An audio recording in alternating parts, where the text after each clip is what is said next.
আসসালামু আলাইকুম। এই যে পাখিগুলো দেখতে পাচ্ছেন, এগুলোর বয়স আজকে 15 দিন। এই কারণে আমি এদের নিচে যে কাঠের ভুসিগুলো দিয়েছিলাম, ওই কাঠের ভুসিগুলো আমি সব ফেলে দিয়েছি।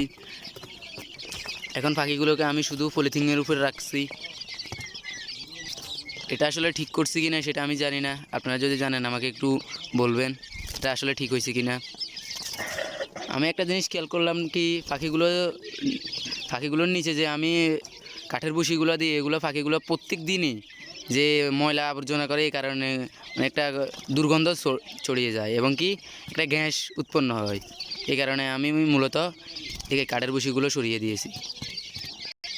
এখন আলহামদুলিল্লাহ পাখিগুলো দেখতে পাচ্ছেন অনেকটাই ভালো এবং চঞ্চল আছে আলহামদুলিল্লাহ। আর পাখিগুলোর বয়স আজকে 15 দিন, আলহামদুলিল্লাহ যথেষ্টই বড় হয়েছে 15 দিন হিসাবে। তো আমার পাখিগুলোর জন্য সবাই দোয়া করবেন, আমার জন্য দোয়া করবেন, আমার খামারের জন্য দোয়া করবেন। আসসালামু আলাইকুম, সবাই ভালো থাকবেন।